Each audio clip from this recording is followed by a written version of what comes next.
Hello everyone, welcome to definite success पाठशाला। मैं रूपाली वर्मा आप सभी के लिए हिंदी लेकर आती हूँ, अच्छी तरह परिचित है।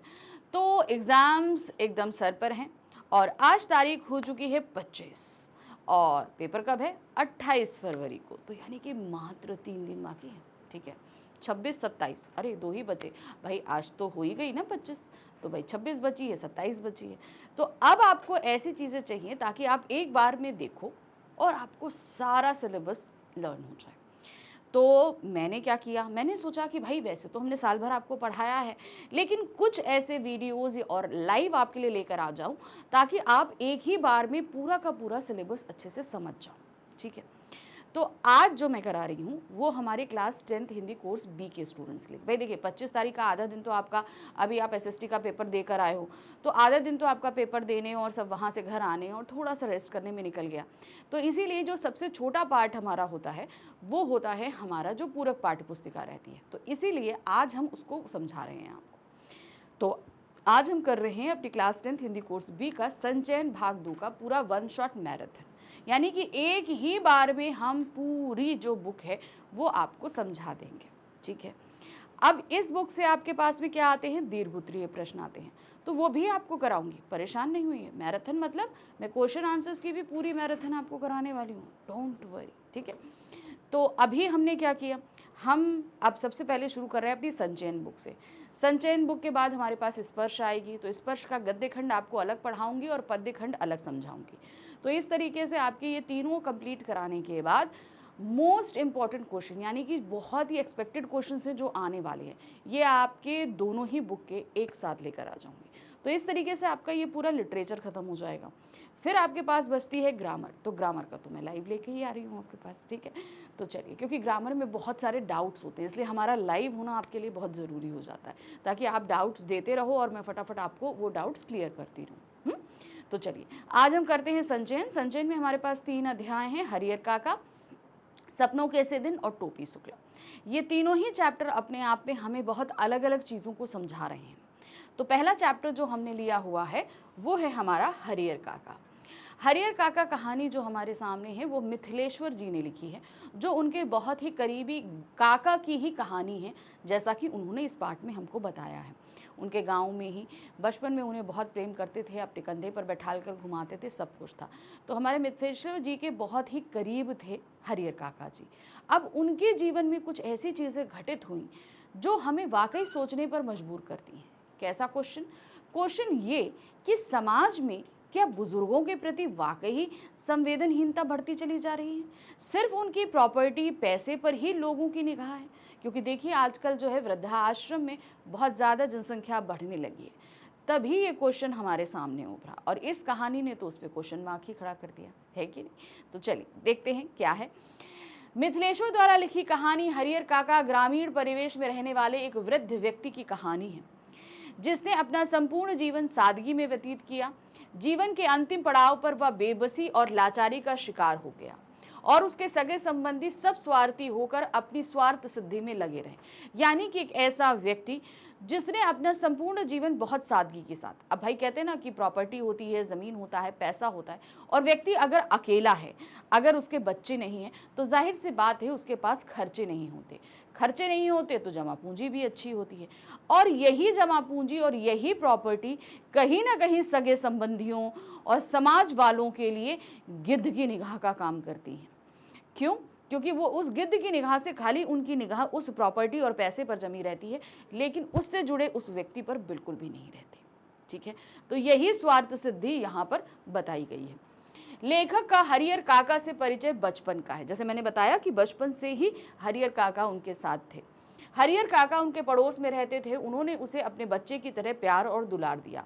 अब देखिए हरियर काका के अपनी कोई बच्चे नहीं थे, तो जाहिर सी बात है कोई बच्चा अगर अपना लगता है तो पूरा प्यार उसी पर चला जाता है, और यही हरियर काका के साथ हुआ। बचपन में हमारे जो लेखक थे वो ज़्यादा करीब रहे हरियर काका के, वे उससे अपनी कोई भी बात नहीं छिपाते, परंतु पिछले कुछ दिनों की घटी घटनाओं के कारण हरियर काका ने चुप्पी साध ली थी। वे शांत बैठे रहते थे। लेखक के अनुसार उनके पिछले जीवन को जानना अत्यंत आवश्यक है। लेखक का गांव कस्बाई शहर आरा से 40 किलोमीटर की दूरी पर था। तो ध्यान रखिएगा, इन्होंने बताया इनका जो गांव है वो आरा। आरा कहाँ आता है आप लोग को पता है? बिहार में आता है। तो वहाँ से करीबन 40 किलोमीटर जो है एक कस्बा है, वहाँ पर इनका घर है। ठीक है। उन्होंने बताया कि हरियर काका वैसे तो बचपन में उनके साथ सारी बातें करते, सारी चीज़ें सब कुछ था, लेकिन पिछले कुछ दिनों में उनके साथ ऐसी घटनाएं घटी कि वो एकदम चुप हो गए। तो कहते हैं ना, जब दिल पर आघात लगता है तो इंसान चुप भी हो जाता है। तो कुछ ऐसा ही हुआ हरियर काका के साथ। हसन बाजार बस स्टैंड के पास, तो अब उनका कहाँ है? आरा जो कस्बा है उससे 40 किलोमीटर दूर है हसन बाजार बस स्टैंड के पास। गांव की कुल आबादी 2,500-3 हजार है। वे लेखक के गांव के ही रहने वाले हैं। तो लेखक जिस गांव के हैं उसी गांव में हरियर काका रहते हैं। तो अब देखिए, जैसे जैसे कहानी बता रही हूँ आपको, उसको आप इमेजिन करते हुए चलो तो आपके लिए समझना बहुत आसान होगा। फिर है, गांव में 3 स्थान प्रमुख हैं। एक तालाब, दूसरा पुराना बरगद का वृक्ष और तीसरा ठाकुर जी का विशाल मंदिर, जिसे लोग ठाकुर बाड़ी कहते हैं। 3 स्थान प्रमुख बताए गए हैं। ठीक है। यह मंदिर गांव वालों के लिए बहुत महत्वपूर्ण है। ठाकुर बाड़ी की स्थापना कब हुई इसका किसी को विशेष ज्ञान नहीं। तो अब ठाकुर बाड़ी जो बहुत ही महत्वपूर्ण है, वो कब उसकी स्थापना हुई किसी को नहीं पता। इस संबंध में प्रचलित है कि जब गांव बसा था तो उस समय एक संत स्थान पर झोपड़ी बनाकर रहने लगे थे। उस संत ने इस स्थान पर ठाकुर जी की पूजा आरंभ कर दी। लोगों ने धर्म और सेवा भावना से प्रेरित होकर चंदा इकट्ठा करके ठाकुर जी का मंदिर बनवा दिया। ठीक है। उनका मानना है कि यहाँ मांगी गई हर मन्नत जरूर पूरी होती है। तो अब यहाँ पर कहने का मतलब है कि भाई ये ठाकुर बाड़ी कब बनी नहीं पता, लेकिन एक लोगों से कहते हैं ना, जबान दर जबान बात चलती रहती है। तो पीढ़ी दर, जैसे मैंने अपने बच्चों को बताया, उन्होंने अपने बच्चों को बताया, उन्होंने अपने बच्चों को बताया, तो पीढ़ी दर पीढ़ी बात जो जबान से चलती है वो ये थी कि जब ये गाँव बसा था तो जहाँ पर ठाकुर बाड़ी है वहीं पर एक महंत झोपड़ी बनाकर रहने लगे। वहाँ पर उन्होंने ठाकुर जी की स्थापना करी, उसकी पूजा अर्चना करी। फिर उसके बाद गांव वालों ने चंदा इकट्ठा करके वहाँ मंदिर बना दिया और धीरे धीरे जैसे जैसे पैसा आता गया वो धीरे धीरे ठाकुर बाड़ी एक मंदिर से एक मठ में अभी तक तब्दील हो चुका था। ठीक है। लेकिन लोगों का मानना है कि वहाँ पर जो कोई भी मन्नत मानी जाती है वो सभी की पूरी होती है। ठाकुर बाड़ी के पास काफ़ी ज़मीन है। अब जैसे ना किसी चीज़ के पास आस्था बढ़ती है, जैसे आप देखिए देश में इतने बड़े बड़े मंदिर हैं तो उनके पास बहुत प्रॉपर्टी है। रीज़न क्या है कि लोग अपनी प्रॉपर्टी, पैसा, धन, गहने, जेवर ये सब दान देते हैं, तो उनके पास अपना एक खजाना बढ़ता है। तो ठाकुर बाड़ी के पास भी अपनी ज़मीन होने का मतलब ये है कि मान लीजिए गाँव में किसी कोई मन्नत पूरी हो गई तो उसने अपनी ज़मीन जो है वो ठाकुर बाड़ी के नाम लिख दी। ठीक है। तो इस तरीके से क्या होता था, ठाकुर बाड़ी के पास बहुत सारी जमीन इकट्ठा होती गई। पहले हरियर काका नियमित रूप से हरियर काका 4 भाई थे, सभी विवाहित हैं। ठीक है। तो पहले हरियर काका नियमित रूप से, यहाँ से जो लाइन मिस है मैं आपको बता देती हूँ कि वो ठाकुर बाड़ी जाया करते थे नियमित रूप से। जैसे सबको आस्था थी वैसे उनको भी आस्था थी, वो नियमित रूप से ठाकुर बाड़ी जाते। लेकिन जब से ये घटना घटी तब से उन्होंने ठाकुर बाड़ी जाना बंद कर दिया। उनकी एक तरीके से आस्था उस पर से उठ गई। ठीक है। आगे देखिए क्या है। हरियर काका के 4 भाई हैं, सभी विवाहित हैं, उनके बच्चे भी बड़े हैं। हरियर काका ने 2 शादियाँ की थी परंतु उन्हें बच्चे नहीं हुए। उनकी दोनों पत्नियां भी जल्दी स्वर्ग से धार गई। हरियर काका ने तीसरी शादी बढ़ती उम्र और धार्मिक संस्कारों के कारण नहीं की थी। वे अपने भाइयों के साथ रहने लगे।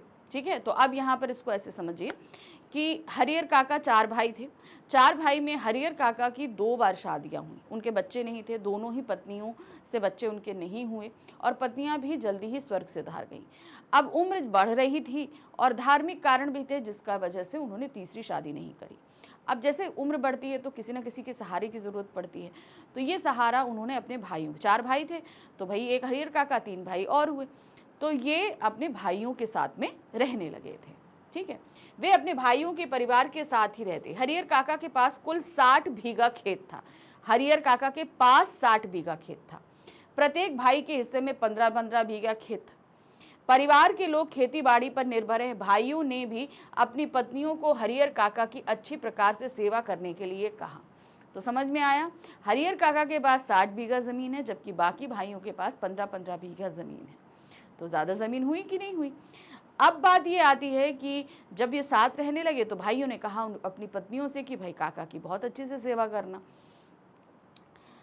कुछ समय तक तो वे भली भांति उनकी सेवा करती रहीं, परंतु बाद में ना कर सकी। तो शुरू में जब हिदायत दी गई तो उन्होंने शुरू में तो अच्छी सेवा करी, लेकिन कुछ दिन बाद उनकी वो सेवा बंद हो गई। एक समय ऐसा आया कि जब घर में कोई उन्हें पानी देने वाला नहीं था। मतलब शुरू में तो बड़ी आवभगत हुई, फिर जैसे तैसे जो होता वो किया जाता। फिर एक समय इतना ज़्यादा बदतर आ गया कि कोई उन्हें पानी तक नहीं दे रहा, वो बीमार पड़े हैं बेचारे, उनको कोई पूछ भी नहीं रहा। बचा हुआ भोजन उनकी थाली में परोसा जाने लगा। सोचिए कितना निरादर। उस दिन उनकी सहन शक्ति समाप्त हो गई जब हरियर काका के भतीजे का मित्र शहर से गांव आया। अब हरियर काका ये तो देख रहे थे कि भाई अभी तक तो हमारी बहुत सेवा हो रही थी, धीरे धीरे लोगों ने पानी देना बंद कर दिया, फिर खाना भी वो जो बच रहा है वो मिल रहा है, तो गलत है, तो वो चीज़ें गलत। तो जैसे तैसे वो चीज़ें बर्दाश्त कर रहे थे, लेकिन कहते हैं ना बर्दाश्त की एक लिमिट की हद होती है। ये हद उस दिन हुई जब हरियर काका के भतीजे यानी कि उनके भाई के बेटे का एक मित्र शहर से गांव में आया, घर आया। उसके लिए तरह तरह के स्वादिष्ट पकवान बनाए गए। काका ने भी सोचा कि उन्हें भी स्वादिष्ट व्यंजन खाने को मिलेंगे, परंतु ऐसा नहीं हुआ। ठीक है, अब ये हुआ कि मिलेंगे, लेकिन उनको नहीं दिया गया। उनको वही रूखा सूखा भोजन परोसा गया। हरियर काका आग बबूला। अब क्या हुआ, उनको कौन सा खाना भेजोगे? वही रूखा सूखा खाना, जो भाई खाने में तो बहुत तरह, भाई मित्र आया है, 2 तरह की सब्जी, रायता, मीठा, पूड़ी, कचौड़ी, पुलाव, जैसे सबके यहाँ बनता है वैसे बना होगा। लेकिन इनको, अब इन्होंने सोचा कि भाई इतनी अच्छी महक आ रही है, सब कुछ बन रहा है, ये भी देख रहे होंगे, तो लेकिन इनको खाने को क्या दिया गया? वही रूखा सूखा खाना। अब सोचो, घर में बना इतना अच्छा पकवान, लेकिन एक व्यक्ति को देने के लिए खाना नहीं है। उन्होंने थाली उठाकर आंगन में फेंक दी और बहुओं को खरी खोटी सुनाने लगे। ठाकुर बाड़ी के पुजारी उस समय मंदिर के कार्य के लिए दालान में ही उपस्थित थे। उन्होंने मंदिर पहुंचकर इस घटना की सूचना महंत को दी। अब क्या है, जब उन्हें वो रूखा सूखा खाना दिया गया, उन्होंने पूरी थाली उठा के ऐसे करके फेंक दी और खूब चिल्लाना शुरू किया। जब ये सारा कांड हो रहा था तो ठाकुर बाड़ी के 2 पंडित पुजारी जो हैं वहीं दालान में मौजूद थे जब ये सारा काम हो रहा था। अब उन पुजारियों ने जाकर कहा कि ठाकुर बाड़ी के महंत के पास जाकर ये सारी बातें बताई कि हरियर काका के साथ ऐसी ऐसी बातें घट रही है। महंत ने इसे शुभ संकेत समझा। अब ठाकुर बाड़ी का महंत, लोगों की उसमें आस्था, साथ ही साथ उसके साथ प्रॉपर्टी, तो वो भी कहीं ना कहीं धर्म आस्था से हटकर अभी तक लालची हो चुका था। अब उसके लालच को भी, लालची जबान में अब पानी आने लगा। क्या? जब उसको ये सारी बातें पता चली तो उसे लगा शुभ अवसर। क्या चीज था? सारे लोग हरियर काका के घर की तरफ निकल पड़े। महंत के साथ बहुत सारे पंडित पुजारी ठाकुर बाड़ी के कहाँ निकले? हरियर काका के घर। महंत काका को समझाकर ठाकुर बाड़ी ले आए। अब घर में इतना अनादर हुआ तो महंत ने खूब समझाया कि चलिए आप मेरे साथ ठाकुर बाड़ी में रहिए। वो अब जो व्यक्ति चोट खाया हुआ है अपनों से ही, उसे कोई भी 4 मीठी बातें बोलेगा उसके साथ चल देंगे। तो महंत ने बोली और हरियर काका उसके साथ चल दिए। उन्होंने संसार की निंदा शुरू कर दी और दुनिया को स्वार्थी कहने लगे तथा ईश्वर की महिमा का गुणगान करने लगे। अब हरियर काका तो पहले ही दुखी थे। अब महंत क्या करे? महंत दुनिया की, रिश्ते की, सबकी बुराई करने लगा और बताने लगे कि ईश्वर ही अहम है। ठीक है, सारी चीजें ईश्वर के गुणगान करने लगे। महंत ने हरियर काका को समझाया कि अपनी जमीन मंदिर के नाम लिख दो, जिससे तुम्हें बैकुंठ की प्राप्ति होगी तथा लोग भी तुम्हें हमेशा याद करेंगे। अब यहाँ पर पहले तो उसने खूब आसपास प्लॉटिंग करी। प्लॉटिंग मतलब कैसे क्या करी? भाई रिश्तेदार खराब हैं, वो सब खराब हैं, तो एक तरीके से व्यक्ति का मन उचट गया। फिर तुमको बताया कि भाई ईश्वर ही सब कुछ है, इन्हीं को समझो, मरने के बाद हमें यही होगा। फिर धीरे से उसने अपनी मन की मंशा रख दी कि तुम्हारे पास इतनी ज़मीन है, ये ठाकुर बाड़ी के नाम लिख दो, इससे तुम्हें स्वर्ग की प्राप्ति होगी, बैकुंठ मतलब स्वर्ग की प्राप्ति होगी, और साथ ही साथ लोग तुम्हारा नाम भी लेंगे। तो हरियर काका को ये वो समझाने लगा। हरियर काका उनकी बातें ध्यान से सुनते रहे। अब हरियर काका दिल से तो दुखी थे ही थे, लेकिन तब भी वो उनकी बातें सुन रहे थे। वे दुविधा में पड़ गए। अब उन्हें कोई रास्ता नहीं सूझा। महंत ने ठाकुरबाड़ी में ही उनके रहने और खाने पीने की उचित व्यवस्था कर दी। अब क्या है? अब भाई हरियर काका भी एक्सपीरियंस्ड व्यक्ति है, बुजुर्ग हो चुके हैं, तो उन्होंने भी बहुत सारी चीज़ों का अनुभव किया है, बहुत सारी चीज़ें जानते हैं। तो उनके गांव में ऐसे 1-2 इंसिडेंट हुए थे कि उन्होंने सुना था, पढ़ा था कि जब कोई बुजुर्ग अपनी सारी प्रॉपर्टी अपने जो है किसी के नाम लिख दे तो उसके बाद उस बुजुर्ग व्यक्ति की जीवन बर्बाद हो जाता है, क्योंकि कोई इसको ध्यान नहीं देता, कोई इसको खाने को नहीं पूछता, उन्हें घर से निकाल देता है इस तरीके से। तो हरिहर काका ये चीज़ें जानते थे, इसलिए वो मन में ठाने बैठे थे कि अपने जीते जीतो मैं अपनी प्रॉपर्टी किसी के नाम नहीं करूँगा। तो यही चीज़ तो भाई भी चाहते थे और यही चीज़ महंत चाह रहा था। तो महंत की सारी बातें सुनते रहे, लेकिन अभी भी उनको दुविधा में लगा कि भाई ये सारी चीज़ें तो रिश्तेदारों पर लागू होती हैं कि अगर हम अपनी प्रॉपर्टी रिश्तेदारों को नाम लिख दें तो वो तो हमें निकाल के बाहर कर देंगे। लेकिन भाई ये तो आस्था का केंद्र जो है मठ है, अगर यहाँ हम नाम कर देंगे तो यहाँ ये अपनी हमारी प्रॉपर्टी ले लेंगे और हम सारा ज़िंदगी यहाँ पर सुकून से रहेंगे। तो एक पल को वो दुविधा उनके दिमाग में चलने लगी, जो उन्होंने सुनी सुनाई बातें थीं और दूसरा ये आप सोच जो महंत कह रहा था। लेकिन तब भी दुविधा में रहे। महंत ने वहाँ उनके रहने खाने पीने की खूब सुविधा करी और सभी उनकी आवभगत कर रहे थे, क्योंकि भाई उनसे तो प्रॉपर्टी लेनी थी उनको। जैसे ही इस घटना की सूचना उनके भाइयों को लगी, वैसे ही उन्हें मनाने के लिए फिर ठाकुरबाड़ी पहुंचे। अब ये पता चला, जब भाई उनके भाई खेत से घर आए तो पता चला कि भाई भैया तो नाराज़ होकर चले गए वहाँ ठाकुरबाड़ी रहने के लिए। तो घर में बीवियों को बच्चों को खूब सुनाया भाइयों ने, और फिर उसके बाद वो कहाँ पहुँचे, ठाकुरबाड़ी, किनको, हरिहर काका को वापस लेवाने के लिए। पर वे उन्हें घर वापस लाने में सफल ना हो सके, मतलब घर वापस नहीं ला पाए। पर अगले ही दिन वे ठाकुरबाड़ी पहुंचे और काका के पांव पकड़कर रोने लगे। तो जिस समय रात में पहुंचे तो काका ने आने से मना कर दिया, लेकिन अगले दिन फिर वो भाई पहुंचे, बहुत पांव पकड़ के माफ़ी मांगी, सब कुछ किया और उनसे अपने दुर्व्यवहार के लिए माफ़ी मांगने लगे। हरिहर काका का दिल पसीज गया, भाई तो अपने ही पसीज गया। वे घर वापस आ गए। ठीक है, तो इस तरीके से ये हुआ कि थोड़ा मान मनौवा हुआ, लेकिन महंत ने जितना काम किया था उसकी मेहनत पर पानी फिर गया, क्योंकि वो अपने भाई के मनाने पर घर वापस चले गए। अब काका की बहुत सेवा होने लगी। जब काका ठाकुरबाड़ी से घर पहुंचे तो उनकी खूब सेवा होने लगी। उन्हें जिस किसी वस्तु की इच्छा होती तो आवाज़ लगाते और वस्तु उन्हें तुरंत मिल जाती। गांव में काका की चर्चा होने लगी। घर के सदस्य जमीन अपने नाम लिखवाने का प्रयत्न करने लगे। भाई बना के लाए थे तो वो इसीलिए लाए थे कि भाई ज़मीन हमारे नाम लिखो। तो धीरे धीरे प्यार से उन्हें समझाने लगे कि ज़मीन दे दो, नाम लिख दो, इस तरीके से। परंतु हरिहर काका के समक्ष अनेक ऐसे उदाहरण थे जिन्होंने जीते जी अपनी ज़मीन अपने रिश्तेदारों के नाम लिख दी और बाद में पछताते रहे। तो ये चीज़ मैंने अभी आपको बताई कि भाई ऐसे बहुत से उदाहरण उन्होंने सुने भी थे, देखे भी थे। महंत भी मौका देखते ही उनके पास आ जाते और उन्हें समझाते। मतलब इधर भाई समझा रहे थे ज़मीन हमारे नाम कर दो, उधर महंत आ जाता, उनको समझाता कि तुम ठाकुरबाड़ी के नाम ज़मीन कर दो। तो दोनों जो हैं वो हरिहर काका को समझाने में लगे थे कि किसी तरीके से ज़मीन नाम हो जाए। कुछ समय बाद महंत जी की चिंताएं बढ़ने लगी। भाई इतना समझाया जा रहा है, मगर ये तो समझ ही नहीं रहे हैं। ऐसा ना हो कि भाइयों की तरफ चले जाए, सारी ज़मीन उनके नाम कर दें। वे इस कार्य का उपाय सोचने लगे। एक दिन योजना बनाकर महंत ने अपने आदमियों को भाला, गड़ासा और बंदूक से लैस करके काका का अपहरण करवा लिया। महंत का पेशेंस बोल गया, उसके अंदर जितना धीरज था वो खत्म। उसने अपने आदमियों को हथियार के साथ भेज दिया, कहाँ, हरिहर काका के घर। जाके उनको उठा कर लेके आओ, उनका अपहरण करवा लिया घर से।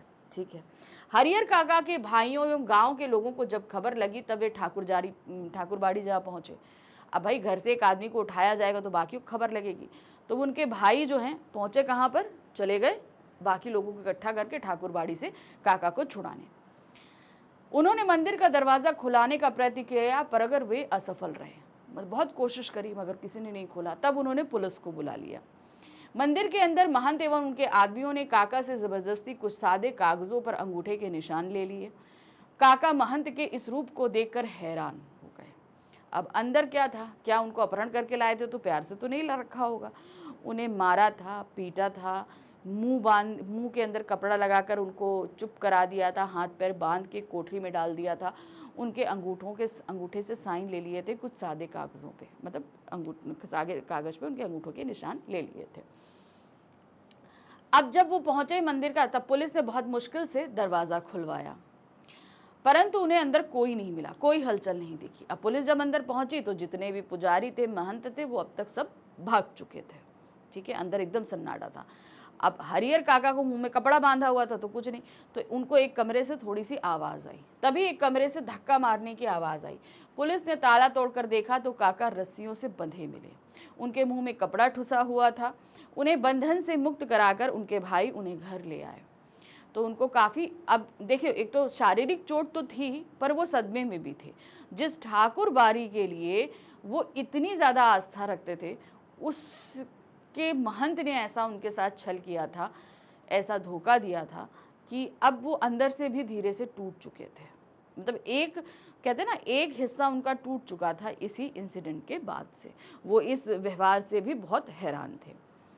मुक्त कराया गया, घर लाया गया। अब उनका बहुत ध्यान रखा जाने लगा, क्योंकि भाई एक बार अपहरण हो गया, दोबारा भी हो सकता है।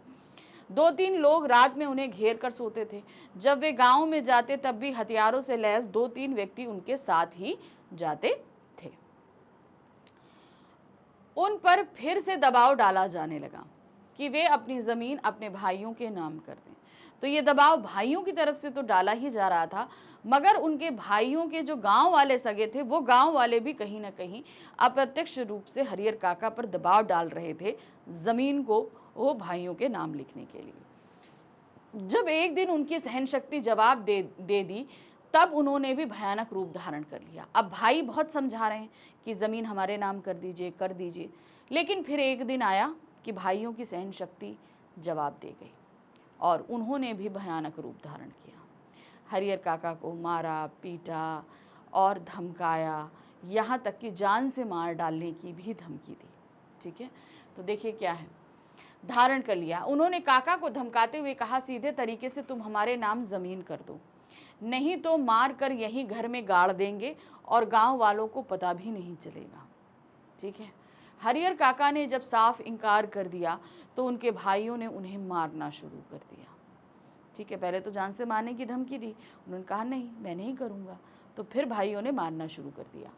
हरिहर काका अपनी रक्षा के लिए चिल्लाने लगे, भाइयों ने उनके मुंह में कपड़ा ठूंस दिया, वही काम जो महंत ने किया था। जब वो चिल्लाने लगे तो उनके मुंह में कपड़ा डाल दिया। उनके चिल्लाने की आवाज़ सुनकर गांव वाले इकट्ठा होने लगे। महंत तक की खबर पहुंच गई, महंत के पास भी खबर पहुंच गई कि भाइयों ने भी ये काम किया है। वह पुलिस लेकर आ पहुंचे। भाई पुलिस लेकर गए थे, तो अब महंत पुलिस लेकर आ गया भाइयों से हरिहर काका को बचाने के लिए। पुलिस ने काका को बंधन मुक्त करवाकर उनका बयान लिया। काका ने बताया कि मेरे भाइयों ने जबरदस्ती इन कागजों पर मेरे अंगूठे के निशान लिए हैं। उनकी दशा देखकर मालूम हो रहा था उनकी पिटाई हुई है। अब सोचिए, जो काम महंत ने किया था, जो कि एक पराया व्यक्ति था, वही काम इनके भाइयों ने किया। मारा, पीटा, अंगूठे का निशान लिया, मुंह पे कपड़ा बांधा, जान से मारने की धमकी दी, सिर्फ किस लिए कि वो जमीन हमारे नाम कर दो। अब हरिहर काका ने पुलिस से सुरक्षा की मांग की। अब उनको किसी पर से विश्वास नहीं था, किसी पर से नहीं, तो पुलिस से उन्होंने प्रोटेक्शन के लिए अप्लाई कर दिया। अब वे घर से अलग रह रहे थे। अब वो ना भाइयों के साथ रह रहे थे, ना महंत के पास रह रहे थे। उन्होंने एक अलग घर लिया, वहाँ पर रहने लगे। उन्होंने अपनी सेवा के लिए एक नौकर रख लिया।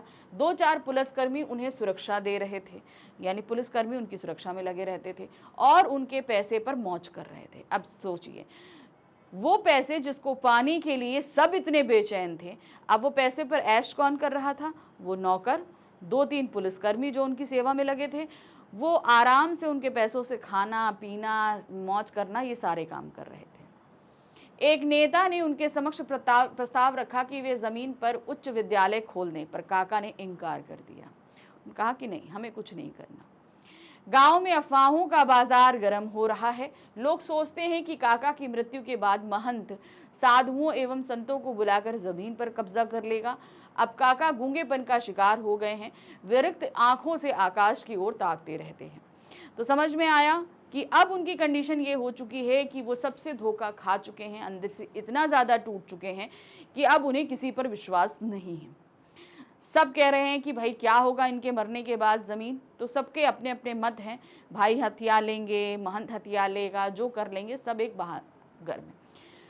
तो जो हमारे लेखक हैं मिथिलेश्वर जी, उन्होंने जिस कंडीशन में काका को देखा, वो एकदम चुप थे, आसमान की तरफ ताकते रहते थे। उनसे कोई कुछ पूछे, वो एक तरफ देखते, चुप हो जाते, कोई आंसर नहीं देते।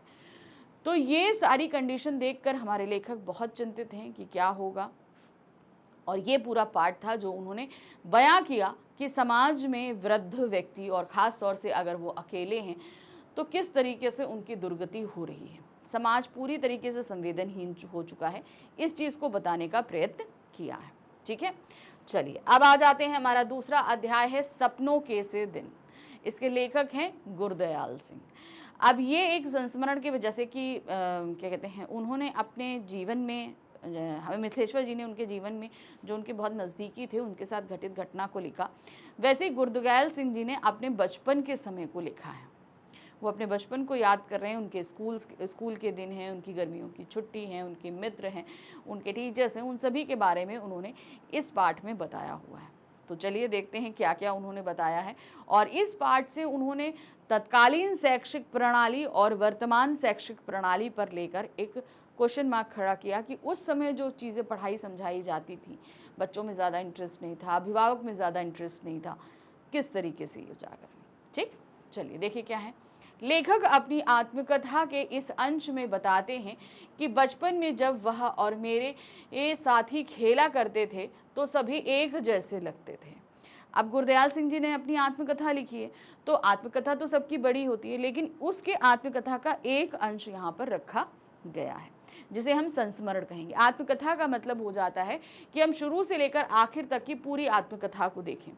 अब चूंकि क्या है, उसमें से सिर्फ एक अंश है, तो इसे हम संस्मरण कहते हैं। ठीक है, अब वो बताते हैं कि बचपन में जब वो खेलते थे तो लेखक और उनके जितने मित्र हैं वो सभी एक जैसे ही लगते थे। नंगे पांव, फटी मैली सी कच्छी और टूटे बटनों वाले कई जगह से फटे उनके कुर्ते और बिखरे बाल, यानी कि सब एक जैसे, अस्त व्यस्त कपड़े, अस्त व्यस्त बाल, धूल मिट्टी से सने हुए। खेलते हुए इधर उधर भागते हुए गिर पड़ते जिससे पांव छिल जाते थे। अब चूंकि नंगे पांव हैं तो पांव तो छिलेंगे ही। उनकी चोट देकर माँ, बहनें और पिता उनकी पिटाई किया करते थे। अब जैसे गिरते पड़ते, चोट लगती, खून निकलता, घर जाते तो भाई मरहम पट्टी तो बाद में होगी, पहले अच्छे से धुनाई और हो जाती थी कि भाई ये किस तरीके से खेला जा रहा था। अब जैसे आजकल बच्चों को चोट लगती है तो माँ बाप प्यार से सब करके चुप करा के सब करते हैं, लेकिन नहीं, पहले और पिटाई होगी, फिर उसके बाद मरहम पट्टी होगी। अब क्या, इसके बावजूद भी वे बच्चे अगले दिन फिर से खेलने नहीं कर पाते। अक्सर क्या होता है, जिस चीज़ से हमें चोट लगती है हम वो काम दोबारा नहीं करते, लेकिन बच्चे खेल कर घायल होते, लेकिन अगले दिन फिर से खेलने के लिए पहुंच जाते थे। लेखक बचपन में यह सब नहीं समझ पाए। ठीक है, अब बचपन में उन्हें बहुत समझाया गया कि भाई ऐसा क्यों होता है, लेकिन जब बड़े होकर उन्होंने बाल मनोविज्ञान पढ़ा ना, तब उन्हें समझ में आया। जब अध्यापक की ट्रेनिंग में उन्हें बाल मनोविज्ञान पढ़ाया गया, तब उन्हें ये बात समझ में आई कि बच्चे जो हैं वो बहुत मनमौजी होते हैं। सभी बच्चों की आदतें मिलती जुलती होती हैं। उनमें से अधिकतर स्कूल नहीं जाते थे या फिर पढ़ने में रुचि नहीं लेते थे। तो जितने उनके दोस्त थे उनमें या तो वो पढ़ने नहीं जाते थे, और जो पढ़ने जाते थे उन्हें पढ़ने में कोई इंटरेस्ट नहीं था। पढ़ाई का महत्व नहीं समझा जाता था। पढ़ाई इंपॉर्टेंट है, इस चीज़ किसी के लिए मतलब नहीं थी। स्वयं माता पिता भी पढ़ाने में रुचि नहीं लेते थे। वे उन्हें पंडित घनश्याम दास से लंडे पढ़वा कर मुनीमी सिखाने में ज़्यादा रुचि लेते थे। अब पंडित घनश्याम दास थे तो वो लोग क्या है ना, बही खाता लिखते हैं, तो बही खाता कैसे लिखा जाता है, कैसे बनाया जाता है, इसकी नॉलेज देने के लिए वो पंडित घनश्याम दास के पास उन्हें भेजा करना चाहते थे। लेखक ने आधे से ज़्यादा साथी राजस्थान या हरियाणा से आकर मंडी में व्यापार या दुकानदारी करने वाले परिवारों से थे। तो बहुत ज़्यादातर उनके जितने मित्र थे ना, वो कहाँ, दूसरे राज्यों से आए थे, हरियाणा और राजस्थान से आए थे। इसीलिए वो अधिकतरों की तो भाषा ही नहीं जानते थे। उनकी बोली कम समझ में आती थी, उनकी बोली पर हंसी भी आती थी, पर खेलते समय कभी कभी ये बोली समझ में नहीं आती थी। अब क्या होता था, अब चूंकि राजस्थानी और हरियाणवी भाषा थोड़ी सी टफ होती है, सबको समझ में नहीं आती है, तो जब खेला करते थे ना तो अक्सर उनको समझ में नहीं आया करती थी। और जिस तरीके की भाषा थी तो दूसरा सुनता था तो उनको हंसी भी आया करती थी। बचपन में लेखक को घास अधिक हरी और फूलों की सुगंध अधिक मनमोहन लगती थी। लेखक को अभी भी फूलों की सुगंध याद है। अब क्या होता है कि जो चीज़ें कभी कभी बचपन में बहुत सारी चीज़ें हमारे ऐसे घटती हैं कि वो हम चाहे जितने बड़े हो जाएं वो हमारे साथ हमेशा बनी रहती हैं। तो वो घास का हरापन और फूलों की महक ज़्यादा होने का तात्पर्य है कि उन्हें प्राकृतिक रूप से ये सारी चीज़ें याद हैं अभी भी, वो उनके मन को उस समय इतना मोह थी। उन दिनों स्कूल में शुरू के साल में 1.5 महीना पढ़ाई हुआ करती थी। यानी कि क्या होती थी, जब सेशन स्टार्ट हुआ तो 1.5 महीने पढ़ाई, फिर 1.5-2 महीने की छुट्टियां हो जाया करती थी, जैसे अभी भी होती हैं, है ना। पहले पढ़ाई होती है, फिर उसके बाद आपका समर वेकेशन लग जाता है, सेम ऐसे ही, ठीक है। लेखक हर साल माँ के साथ ननिहाल जाया करते थे। अब समर वेकेशन में होता है ना कि हम सभी अपनी अपनी नानी के घर जाते हैं, तो वो भी जाया करते थे। जिस साल ननिहाल ना जा पाते थे, उस साल भी अपने घर से थोड़ा बाहर तालाब पर चले जाते थे। उस साल क्या करते थे, थोड़ा बाहर तालाब पर जाते थे। दूर बच्चे तालाब में कूद कर नहाते थे, ठीक है। और जिस साल उन्होंने क्या बोला, हर साल तो ननिहाल जाते, लेकिन ननिहाल नहीं जा पाते तो क्या करते थे, अपने घर से थोड़ी दूर उनके पास तालाब था, कूद कर नहाते। फिर कभी कभी उनके मुंह में गंदा पानी चला जाता। इस प्रकार छुट्टियां बीतने लगती, मास्टरों की डांट का डर बढ़ता चला जाता। अब ये कैसे होता था, तालाब था, तालाब में जंप करते, पानी भाई गीले हो जाते ये, फिर जाके थोड़ी दूर रेत का टीला था, उस पर लौटते, फिर पानी में कूदते, फिर जाते मिट्टी में लौटते, फिर पानी में कूदते। तो इस तरीके से ये क्रम चलता रहता। तो भाई कितना न जाने गंदा पानी उगल लेते थे। तो इसी तरीके से करते करते गर्मियों की छुट्टियां बीतने लगती और जैसे जैसे दिन कम होते तो मिले हुए जो गृह कार्य था, यानी कि होमवर्क, हॉलीडे जो वेकेशन होमवर्क मिलता है ना, अब वो काम नहीं हुआ। अब जैसे जैसे दिन कम हो रहे हैं, अब टीचर्स की डांट की टेंशन होने लगती।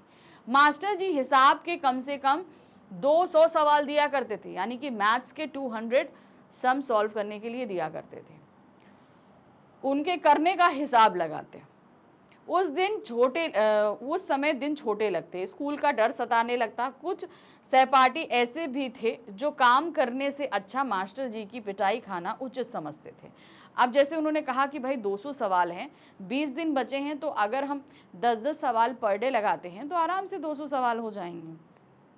फिर दिन कम हुए, 15 दिन बचे, फिर हिसाब लगा इतने सवाल डेली होंगे। फिर 10 दिन लगा फिर लगा कि भाई 20 सवाल डेली कर लेते हैं, हो जाएगा। लेकिन धीरे धीरे करते दिन कम होते जाते, मगर सवाल एक भी नहीं होता। लेकिन कुछ ऐसे भी उनके फ्रेंड थे कि वो होमवर्क करने से ज़्यादा अच्छा मास्टर साहब की पिटाई खा लेना ज़्यादा समझते थे। तो अंत में क्या होता था कि भाई चलो हम भी होमवर्क नहीं करते, हम भी पिटाई खा लेंगे, ज़्यादा अच्छा। उनका नेता ओमा था, ठीक है। जो ये सारे बच्चों का जो ग्रुप था, उसमें एक बच्चा उनका हेड था, क्या नाम था, ओमा। ओमा हुआ करता था। उसके जैसा लड़का कोई नहीं। उसका सिर हांडी जितना बड़ा, उसका सिर ऐसे लगता था मानो बिल्ली के बच्चे के माथे पर तरबूज रखा हो। वह हाथ पांव से नहीं अपितु सिर से लड़ाई करता था, ठीक है। तो अब वो बच्चा कैसा हुआ करता था कि जो है शरीर छोटा सा है और उसके जो सर पे छोटा सा शरीर है और जो सर है उसका बहुत बड़ा था, है ना। तो मतलब शरीर छोटा और सर बड़ा, तो इस तरीके से रखा रहता था। तो वो हाथ पांव से लड़ाई नहीं करता था, जब कभी लड़ाई हो तो अपने सर से चोट मारता था, क्योंकि सर बहुत बड़ा था और जिसको लगे उसको तो भयंकर चोट लगती थी। वह अपना सिर दूसरे के पेट या छाती में मारा करता था। सहपाठियों ने उसके सिर की टक्कर का नाम रेल बम्बा रखा था, यानी कि रेल की चोट से, अगर रेल का इंजन किसी से टकरा जाए तो जो धक्का, जो चोट लगेगी, वैसी ही धक्का और चोट उसके सर से लगती थी। इसीलिए उसकी चोट का नाम क्या रखा था, रेल बम्बा। लेखक का स्कूल बहुत छोटा था। अब देखिए इन्होंने एक एक करके सारी चीज़ें बता रहे हैं ना, गर्मियों की छुट्टी, उनके फ्रेंड्स की बोली, सब कुछ। अब वो आ गए हैं कहाँ पर, अपने स्कूल के बारे में बताने के लिए।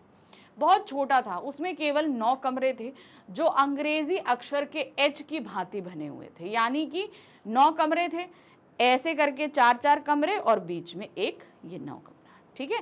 तो एच आकार में वो कमरे बने हुए थे। पहला कमरा हेडमास्टर श्री मदन मोहन शर्मा जी का था। अब नाम आपको याद रखने पड़ेंगे, ठीक है। वे स्कूल की प्रेयर के समय बाहर आते। पीटी अध्यापक प्रीतम चंद लड़कों की कतारों का ध्यान रखते थे। वे बहुत कठोर थे और छात्रों की खाल खींचा करते थे, यानी कि जैसे आजकल के समय में क्या है, स्टूडेंट्स को आप मार नहीं सकते हो, लेकिन पहले क्या होता था, मतलब इतनी बुरी तरीके से मारा जाता था कि खाल उधड़ा है। हार्ड पनिशमेंट दी जाती थी, स्केल से, डंडी से, संटी से मारा जाता था खूब बुरी तरीके से। परंतु अब जो इनके पीटी मास्टर जो थे ना, वो बहुत सख्त थे, उनसे सभी डरते थे। क्यों? क्योंकि वो बहुत भयंकर दंड देते थे और पिटाई भी बहुत ज़्यादा करते थे। परंतु हेड मास्टर उनके बिल्कुल उल्टे स्वभाव के। तो अब हेड मास्टर जो मदन मोहन शर्मा जी हैं, वो प्रीतम चंद से बिल्कुल उलट स्वभाव के थे। वे 5वीं और 8वीं कक्षा को अंग्रेजी पढ़ाते। वे कभी भी किसी छात्र को मारते नहीं थे, मतलब वो प्यार से समझा कर काम करते थे। केवल गुस्से में कभी कभार गाल पर हल्की चपत लगा देते थे। कुछ छात्रों को छोड़कर बाकी सब रोते हुए ही स्कूल जाया करते थे। यानी कि कुछ छात्र जो थे वो हंसते से पहुंच जाते थे, लेकिन बाकी सब जितने बच्चे थे वो रोते हुए पहुंचते थे। कारण स्कूल में मार का डर हुआ करता था, पढ़ाई का बोझ हुआ करता था, क्योंकि एक तो पढ़ना नहीं चाहते, ऊपर से स्कूल पढ़ना तो है ही नहीं, ऊपर से टीचर की मार खानी पड़ती है। इस वजह से अधिकतर बच्चे रोते हुए पहुंचते थे। कभी कभी स्कूल अच्छा भी लगता था। अब ज़्यादातर बच्चे क्या है, रोते हुए स्कूल पहुंच रहे हैं, लेकिन कुछ ऐसा समय होता था कि जब बच्चों को वो स्कूल अच्छा भी लगता था। वो समय क्या था? जब पीटी टीचर कई रंगों की झंडियां पकड़वा कर स्काउटिंग का अभ्यास करवाते थे। यदि हम ठीक से काम करते तो वो हमें शाबाश कहकर हमारा हौसला बढ़ाते थे। तो स्कूल में स्काउट हुआ करता था। तो जिस दौरान ये स्काउटिंग की परेड है, रिहर्सल है, वो हुआ करता था, वो समय ऐसा था कि हमारे लेखक को स्कूल जाना सबसे अच्छा लगता था। झंडियाँ पकड़ाकर परेड कराई जाती और सब बढ़कर अच्छा करते, एक ही लय ताल में परेड होती। तो प्रीतम चंद जो कि इतने सख्त टीचर थे, उनके मुंह से शाबाश निकलता, और वो शाबाश शब्द बच्चों के लिए एक फौज के तमगे यानी कि मेडल के बराबर हुआ करता था। लेखक को हर वर्ष अपनी श्रेणी में अब ये देखिए, उनको अब ये समझ में आ गया ना कि उन्हें क्यों स्कूल जाना कब अच्छा लगता था, जब स्कूल में स्काउट हुआ करता था। क्योंकि उस समय प्रेस किए हुए बढ़िया से कपड़े, चमचमाते बूट, पूरा डिसिप्लिन के साथ जाना, तो उस दौरान जो है ना वो एक फौजी सा महसूस करते थे। ये रीज़न था। अब जब पीटी मास्टर उन्हें शाबाश बोल दे तो उनको वो लगता था कि भाई मुझे जो है मेडल मिल गया है। ठीक। लेखक को हर वर्ष अगली श्रेणी में प्रवेश करने पर पुरानी पुस्तकें मिल जाया करती थी। हमारे हेडमास्टर एक धनांग लड़के को उसके घर जाकर पढ़ाया करते थे। अब हमारे लेखक के घर की आर्थिक स्थिति ज़्यादा अच्छी नहीं थी, तो उनको हर साल किताबें खरीदना ये अफोर्ड नहीं कर पाते थे। तो क्या होता था, जो हेडमास्टर थे यहाँ पर क्या कहते हैं आपके मदन मोहन शर्मा जी, ये एक अमीर लड़के को पढ़ाते थे, तो ट्यूशन पढ़ाते थे। तो उसकी जो किताबें पुरानी होती थी वो लेखक को मिल जाती थी, तो लेखक पूरे साल उसी से पढ़ा करते थे। तो इसी वजह से हेडमास्टर मदन मोहन शर्मा जी की वजह से हमारे लेखक की पढ़ाई जारी रह सकती है, वरना उनके घर वाले उनको वो पढ़ाई आधे में ही छुड़वा देते थे, क्योंकि उनकी आर्थिक स्थिति अच्छी नहीं थी। वह लड़का लेखक से एक श्रेणी आगे था, इसीलिए उसकी पुस्तकें लेखक को मिल जाया करती थी। उन्हीं पुस्तकों के कारण लेखक अपनी पढ़ाई जारी रख सका। बाकी सब चीज़ों पर हर साल भर का मात्र 1-2 रुपए खर्च हुआ करता था। मतलब अगर आपको बुक्स मिल गई हैं तो बाकी फिर बचा क्या, कॉपी हैं, पेन, स्याही वाले पेन हैं, इन सब पे पूरे साल में 1 या 2 रुपए खर्च होते थे। उस समय 1 रुपए में 1 सेर घी और 2 रुपए में 1 मन गेहूं मिल जाया करता था। मतलब 1-2 रुपए बहुत ज़्यादा। अब इसको समझो ना, 1 रुपए में 1 सेर घी, 1 सेर घी का मतलब कितना होता है, 5 किलो घी। ठीक है, 1 सेर में 5 किलो घी होता है। ठीक है, तो अब सोचिए आज 1 किलो घी की कीमत 600-700 से नीचे नहीं है, तो अब 5 किलो घी को मल्टीप्लाई कर लो, समझ में आया ना। तो 1 रुपए इतना बराबर होता था। इसी कारण खाते पीते घरों के लड़के ही स्कूल जाया करते थे। लेखक अपने परिवार में से स्कूल जाने वाला पहला लड़का था।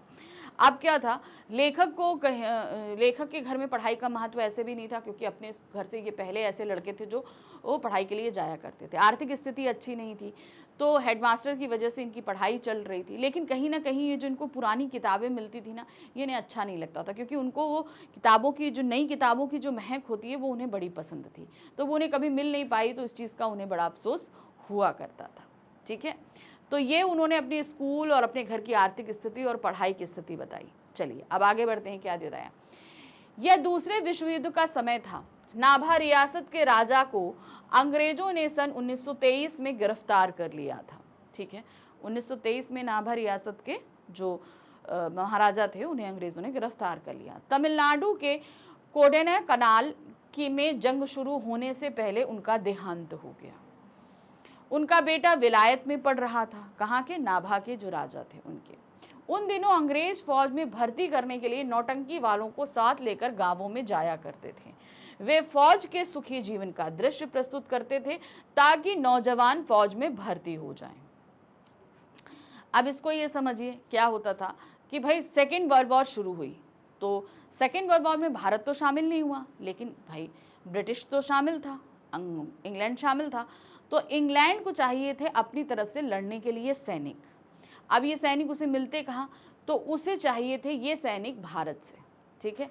तो भारत के लोगों को भी अब चाहिए कि भाई ये लोग भी आकर्षित हो, यहाँ पर फौज में शामिल हो।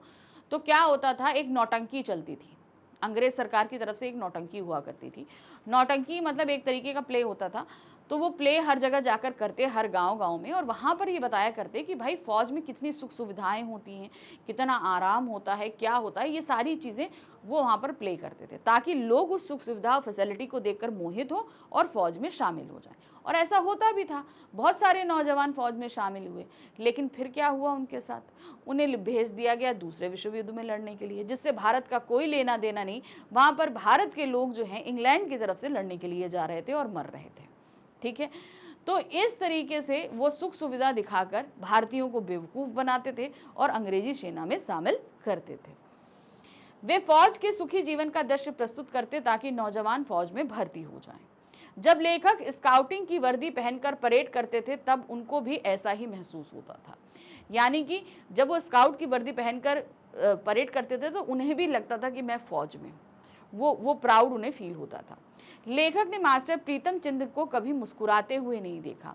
उनकी वेशभूषा सभी को भयभीत कर देती थी, उनसे सभी डरते थे और नफरत भी करते थे। तो अब देखिए उन्होंने उसी समय जो है ये सेकेंड वर्ल्ड वॉर शुरू हुई, ये चीज़ भी उन्होंने हमको बताई। अब वो आ गए अपने टीचर पे। उन्होंने मदन मोहन शर्मा जी के बारे में बताया, मगर उनके एक टीचर थे, कौन, प्रीतम चंद्र जी, जो बहुत ही सख्त टीचर थे। तो उनके बारे में बताते कि वो इतने सख्त थे कि उनको मुस्कुराते हुए कभी ने देखा ही नहीं। उनसे सब बच्चे डरते थे। क्यों? क्योंकि भाई वो बहुत कठिन पनिशमेंट देते थे, मारते भी बहुत थे और जो पनिशमेंट थी वो भी बहुत भयंकर देते थे। उनकी वेशभूषा, चाल ढाल, उनका बॉडी पोस्चर, सभी कुछ जो ऐसा था जैसे लगता था कि बहुत स्ट्रिक्ट टीचर जो होते हैं उस तरीके से। वे बहुत कठिन सजा दिया करते थे। वह चौथी श्रेणी में फारसी पढ़ाते थे, यानी कि 4th क्लास में क्या पढ़ाते थे, फारसी पढ़ाते थे। एक बार एक शब्द रूप याद ना कर पाने के कारण उन्होंने लड़कों को मुर्गा बना दिया। संस्कृत में आप लोग शब्द रूप पढ़ते थे ना, जो बच्चे 8th में संस्कृत था या जिनके पास अभी भी संस्कृत है तो वो लोग जानते हैं कि हमारे पास क्या होता है, शब्द रूप। उसी तरीके से फारसी में शब्द रूप होता है। तो एक बार उन्होंने 4th क्लास में फारसी जो बच्चे पढ़ते थे उनको दिया क्या, शब्द रूप याद करने के लिए, लेकिन वो बच्चे बेचारे याद नहीं कर पाए। तो जितने नहीं याद कर पाए उन सभी को क्या बना दिया, मुर्गा बना दिया।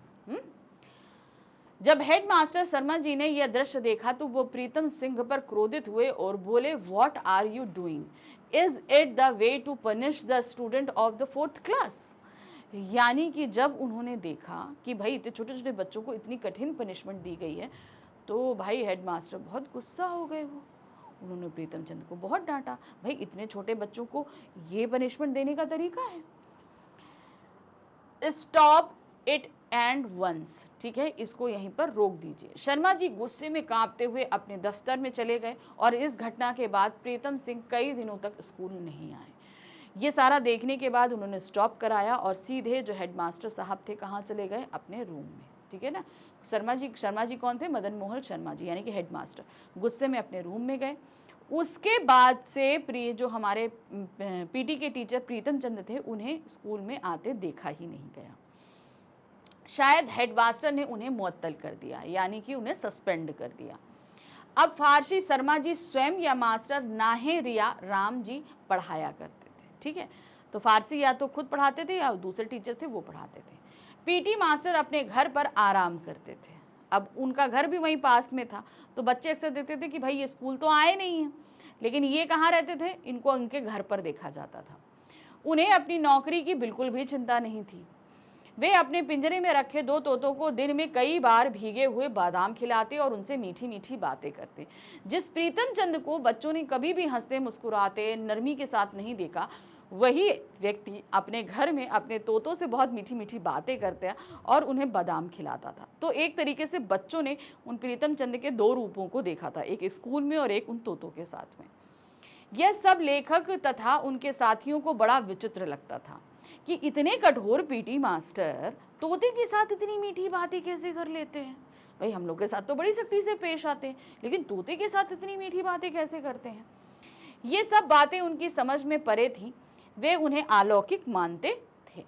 ठीक है, तो प्रीतम चंद जी का इस तरीके से मौत। तो खाली एक उनकी आत्मकथा का एक छोटा सा अंश ही यहाँ पर रखा गया था। ठीक है, तो ये हमारा चैप्टर था सपनों के ऐसे दिन। इसमें से बनने वाले प्रश्न जैसे यहाँ पर व्यवहार को लेकर भी हैं कि प्रीतम चंद के व्यवहार के दो स्वरूप थे। आप यहाँ पर सेकेंड वर्ल्ड वॉर में अंग्रेज़ों के बिहेवियर के ऊपर भी क्वेश्चन पूछा जा सकता है। ठीक है, फिर इसके अलावा जो है माता पिता जो है पढ़ाई के लिए सीरियस नहीं थे। मतलब इसमें ऐसे बहुत सारे सवाल बनते हैं, जिसमें से मैंने काफ़ी कुछ तो आपको प्रैक्टिस कराए हैं, लेकिन अभी आगे समय में कुछ और भी कराऊंगी। ठीक है, चलिए अब हम आ जाते हैं अपने संचयन बुक के तीसरे और अंतिम अध्याय टोपी शुक्ला पर। ठीक है, चलिए देखते हैं। टोपी शुक्ला कहानी राही मासूम रजा द्वारा लिखे उपन्यास का एक अंश है, यानी कि उन्होंने जो उपन्यास लिखा है उसका सिर्फ एक छोटा सा टुकड़ा ही हमारे इस चैप्टर में रखा गया है। कहानी टोपी के इर्द गिर्द घूमती है। वह इस कहानी का मुख्य पात्र है। टोपी के पिता डॉक्टर हैं। तो अब जैसे चैप्टर का नाम ही है टोपी शुक्ला, यानी कि बलभद्र नारायण शुक्ला। टोपी का जो एक्चुअल नाम क्या है, बलभद्र नारायण शुक्ला, लेकिन सब उसे क्या बोलते हैं, टोपी बोलते हैं। अब ये पूरी कहानी इस टोपी के इर्द गिर्द ही घूमेगी। अब उन्होंने अपना बैकग्राउंड बताना शुरू किया कि टोपी के जो पिताजी थे वो क्या थे, वो एक डॉक्टर थे। उनका परिवार भरा पूरा था, यानी कि सब कोई था, बीबी, बच्चे, माता पिता, सब कुछ अच्छे से। यह परिवार अत्यधिक संस्कारवादी था। चूंकि ब्राह्मण परिवार था, अपने संस्कारों का पूरी तरीके से निर्वाह करता था। घर में किसी भी वस्तु की कमी नहीं थी, भरा पूरा घर था। टोपी का एक दोस्त था, हफन, हफन नहीं इफ़न नाम है। ठीक है, यहाँ पे थोड़ा सा गलत लिखा है, मिस प्रिंटिंग, ध्यान रखिएगा, इफ़न उसका नाम था। वह टोपी हमेशा उसे इफ़न कहकर पुकारता था। ठीक है, उसका नाम क्या था, हफन, लेकिन उसे क्या बोलते थे, इफ़न। दोनों एक दूसरे के बिना अधूरे थे। दोनों के घर अलग अलग थे, दोनों के मजहब अलग अलग थे, फिर भी दोनों में गहरी दोस्ती थी। दोनों में प्रेम का रिश्ता था। अब देखिए, इफ़न मुसलमान परिवार का और टोपी जो है ब्राह्मण परिवार का। दोनों अलग अलग मजहब के, मोनो अलग अलग, लेकिन इन दोनों में बहुत ही गहरी दोस्ती थी। ज़्यादातर समय वो दोनों करते थे। तो ये रिश्ता जो है वो मजहब से, जाति से, धर्म से कहीं ऊपर था, जिसे हम प्रेम का रिश्ता कह सकते हैं। कहानी के प्रारंभ में लेखन इफ़न के विषय में भी बताते हैं, क्योंकि पूरी कहानी में इफ़न का जिक्र बार बार आता है। क्या है, लेखक हिंदू मुस्लिम की बात भी नहीं करते। इस कहानी में दो पात्र हैं, बलभद्र नारायण शुक्ला यानी कि टोपी शुक्ला, और सैयद जरगाम मुर्तजा यानी कि इफ़न। ठीक है, इफ़न के दादा और परदादा प्रसिद्ध मौलवी थे। क्या थे, अब इफ़न की अगर हम बताएं, इफ़न का नाम भी याद रखिएगा, सैयद जरगाम मुर्तजा। ठीक है, अब इनके जो परदादा थे वो क्या थे, मौलवी थे।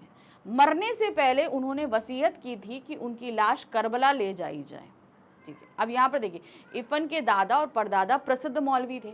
मरने से पहले ही उन्होंने वसीयत कर दी कि जब हम मरें तो हमारी लाशें कहाँ जाएं, करबला जाकर दफनाई जाएं। इफ़न के पिता ने ऐसी कोई वसीयत नहीं की, उन्होंने एक हिंदुस्तानी कब्रिस्तान में दफनाया गया। तो इफ़न के पिता ने ऐसी कोई नहीं करी, तो उनको कहाँ किया गया, इफ़न के पिता के दादाजी ने। ठीक है, तो उनको कहाँ दफनाया गया, यही कब्रिस्तान में। चलिए, इफ़न की दादी नमाज रोज़े की पाबंद थी। अब देखिए, यहाँ पर अभी उनको बताया गया कि इफ़न के दादा और परदादा ने वसीयत की थी। दादा और परदादा जो हुए वो कौन हुए, उनको कहाँ किया गया था, दफनाया गया कहाँ पर, करबला जाके। लेकिन इफ़न के जो क्या कहते हैं पिताजी जो थे, उन्होंने कहती थी कि भाई उन्हें यहीं दफनाया जाए। तो अभी वो जिंदा हैं, अभी मरे नहीं हैं। ठीक है, अब इफ़न की दादी पे आ जाएं। इफ़न की दादी भी पक्की नमाजी थी, 5 वक्त की नमाज पढ़ती थी। पर जब उनके इकलौते बेटे को चेचक निकली तो वह चारपाई के पास एक टांग पर खड़ी रही थी, यानी कि उनके बेटे कौन हुए? इफ़न के पिताजी। बोली, माता मेरे बच्चे को माफ़ कर दो, वे पूरब की रहने वाली थी, इसलिए मरते दम तक पूर्वी बोलती रही। तो पूरब में थोड़ा सा उसका लहजा अलग होता है, तो वो पूर्वी बोली में बोलती थी। वे गाने बजाने में रुचि लेती थी। इफ़न की छठी पर उन्होंने जी भर के जश्न मनाया था, यानी कि जब इफ़न पैदा हुआ, यानी कि जब उनका पोता पैदा हुआ, तो छठी के जश्न में उन्होंने खूब नाचा, खूब गाया। इफ़न की दादी जमींदार की बेटी थी, उन्हें दूध घी बहुत पसंद था, परंतु लखनऊ आकर वह उन सब चीज़ों के लिए तरस गई। क्यों? क्योंकि भाई अब शादी हो गई थी एक मौलवी के साथ, तो मौलवी बहुत लोग जो होते हैं ना, वो बहुत ही पाबंद ज़िंदगी जीते हैं भाई, नियम नेक धर्म के साथ। तो भाई गाना बजाना भी उनका छूट गया था, जो शुरू से वो करती रही। फिर उसके बाद जो घी दूध इतना खाली खुल के जो जीने का एक था, अब मौलवी से शादी हुई तो वो एक उनकी ज़िंदगी बन गई थी। यहाँ आते ही उन्हें मौलविन बन जाना पड़ा, क्योंकि उनके पति हर वक्त मौलवी ही बने रहते थे। इफ़न की दादी को मरते वक्त अपना घर, आम का पेड़ और उनकी चीज़ें याद आ गईं। अब क्या है, जब इफ़न की जो दादी हैं वो मरने लगी ना, तो भाई जहाँ से वो बचपन से रहती आई, उन्हें वो सारी चीज़ें याद आ गईं। उन्हें बनारस के फातमैन में दफनाया गया था। ठीक है, इफ़न तब चौथी कक्षा में पढ़ता था और टोपी उसका दोस्त बन चुका था। यानी कि जब उनकी दादी की मृत्यु हुई, उससे पहले टोपी उनसे बहुत अटैच हो चुका था। किससे? दादी से। तो जो प्यार उसे अपने घर में नहीं मिलता था, जो अपनी दादी से, अपने घर वालों से नहीं मिलता था, टोपी को वो सारा प्यार अपनी जो अपना दोस्त था इफ़न, उसकी दादी से मिला करता था। क्योंकि वो उससे बैठकर बहुत सारी बातें करती, उसे कहानी सुनाती, उससे बातें करने की वजह से वो उनके बहुत करीब आ चुका था। और जब इफ़न की दादी की मृत्यु हुई, तो उस समय इफ़न 4th क्लास में था, यानी कि टोपी भी 4th क्लास में ही रहा होगा, क्योंकि दोनों मित्र थे। ठीक है ना। वह अपनी दादी से बहुत प्रेम करता था। कौन? इफ़न। दादी उसे तरह तरह की कहानियाँ सुनाती थी। टोपी को दादी की भाषा बहुत अच्छी लगती थी, परंतु उनके पिता उसे यह भाषा बोलने नहीं देते थे। यानी कि टोपी को भाषा बहुत पसंद थी, लेकिन वो पूर्वी भाषा बोलना चाहता था, लेकिन पिता बोलने नहीं देते थे।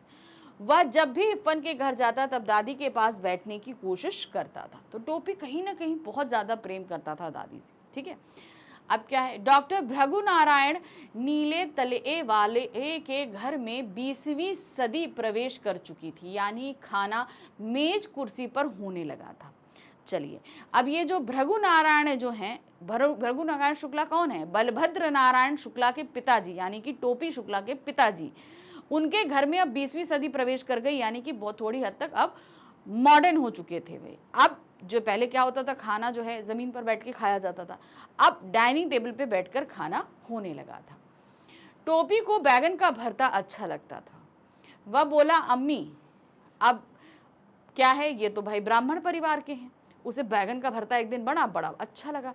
उसने माँ को अम्मी बोल दिया। माँ से वो और बैगन का भरता मांगना चाह रहा था, लेकिन उसने क्या बोल दिया? अम्मी। जरा बैगन का भरता, अम्मी शब्द बैगन का भरता, बस इतना उसने बोला, और उसके अम्मी शब्द बोलने से घर में बवाल मच गया। शब्द सुनकर सभी टोपी को देखने लगे। टोपी की दादी सुभद्रा देवी ने कहा, अम्मी शब्द इस घर में कैसे आया? अब चूंकि वो पक्की ब्राह्मण, अब अम्मी शब्द का मतलब है कि इसकी दोस्ती जो है किसी मुसलमान के साथ है। ये सुनते ही भाई उनकी दादी सुभद्रा देवी तो फवक पड़ी, खूब गुस्सा चिल्लाया। टोपी ने उत्तर दिया, हम इफ़न से सीखा है। अब उसने पूर्वी भाषा में जवाब दे दिया कि भाई ई हम इफ़न से सीखा है, यानी कि एक तो मुसलमान, दूसरा पूर्वी भाषा। राम दुलारी बोली। राम दुलारी कौन है? टोपी की माँ। कौनो मियाँ के लड़का से दोस्ती कर ली है बारे। अब इसने भी भाषा बोली। इस पर सुभद्रा देवी गरज उठी, बहू तुमसे कितनी बार कहा है कि मेरे सामने गंवारों की तरह जबान ना बोला करो। लड़ाई का मोर्चा बदल गया। अब मोर्चा बदला, उनकी माँ ने जो है भाषा बोली, वो भाषा इनको पसंद नहीं सुभद्रा देवी को। अब जो है तो सुभद्रा देवी का पारा और हाई। अब घर में लड़ाई। अभी तक जो मोर्चा क्या कहते हैं खुला था टोपी के खिलाफ, अब वो बदल गया टोपी की माँ के खिलाफ। जब भृगु नारायण को पता चला कि टोपी ने कलेक्टर साहब के लड़के से दोस्ती कर ली है, तो वो अपना गुस्सा पी गए। अब क्या हुआ, घर में अभी जब ये लड़ाई हो रही थी ना, अम्मी को शब्द लेकर बवाल हुआ, तो इसका बड़ा भाई था, ठीक है, शायद मुन्नी बाबू नाम था, तो उसने और आग लगाई। क्या लगाई? उसने बोला कि भाई एक बार मैंने टोपी को कबाब खाते देख लिया था, जबकि ये गलत था। टोपी भले ही मुसलमान घर में जाता हो, मगर वहां उसने कभी कुछ नहीं खाया, जबकि कबाब खाते हुए मुन्नी बाबू को खुद टोपी ने देखा था और मुन्नी बाबू ने इसे रिश्वत के तौर पर पैसे दिए थे और धमकाया था कि तुम ये बात घर पर नहीं बताओगे। और यहाँ पर मुन्नी बाबू ने ये बात टोपी के ऊपर डाल दी और इससे टोपी की और ज्यादा पिटाई हुई। ठीक है, शाम को जब भृगु नारायण शुक्ला जी यानी कि टोपी के पिताजी घर आए तो ये बात सुभद्रा देवी ने उनको बताई। अब उनके पिताजी को जब ये पता चला कि भाई इरफान वहां के कलेक्टर का बेटा है, तो वो अपना सारा गुस्सा पी गए, क्योंकि भाई अभी वो जो डॉक्टर भृगु नारायण शुक्ला थे वो अब राजनीति में उतरने वाले थे। तो उन्हें लगा कि भाई कलेक्टर जैसे लोगों के साथ साठगांठ करनी ज़्यादा अच्छी है, उनके बेटे ने ऑलरेडी कर रखी है, तो अब हमें ये काम जो है अपने अंदर रखना चाहिए। तो उन्होंने कोई गुस्सा नहीं किया और टोपी को कोई भी डांट नहीं खिलाई। इसके बाद टोपी को बहुत मार पड़ी, फिर भी टोपी ने इरफान के घर जाने की बात हाँ नहीं करी। बहुत मारा गया कि टोपी के घर नहीं जाओगे, उससे नहीं मिलोगे, लेकिन टोपी ने हामी नहीं भरी, यानी कि उसने ये कहा ही नहीं कि मैं नहीं जाऊंगा। मुन्नी बाबू और भैरव उसकी कुटाई का तमाशा देखते रहे। मुन्नी बाबू ने टोपी की शिकायत करते हुए कहा कि ये उस दिन कबाब खा रहा था। मैंने बोला ना कि ये बात उसके मुन्नी बाबू ने बोल दी। यह बात सरासर गलत थी, जबकि मुन्नी बाबू स्वयं कबाब खा रहे थे, पर टोपी के पास अपनी सफाई देने का कोई रास्ता नहीं था। अगले दिन टोपी स्कूल गया, तब उसने इरफान को सारी घटना बताई। दोनों जोग्राफिया का घंटा छोड़कर सरक गए। जोग्राफिया यानी कि ज्योग्राफी का पीरियड था, उसे छोड़कर स्कूल से बाहर बैठकर बातें करने लगे। उन्होंने पंचम की दुकान से केले खरीदे। टोपी केवल फल खाता था। टोपी का कहना शुरू किया कि क्या ऐसा नहीं हो सकता कि हम अपनी अपनी दादी बदल लें। ठीक है, तो अब क्या है, ये वो चाह रहा था कि उसे भाई सारा बवाल तो दादी ने ही खड़ा किया था। ठीक है, उसने तो खाली कम ही शब्द बोला था, इतना जरा सी बात का बवाल तो दादी ने खड़ा किया था, सुभद्रा देवी ने।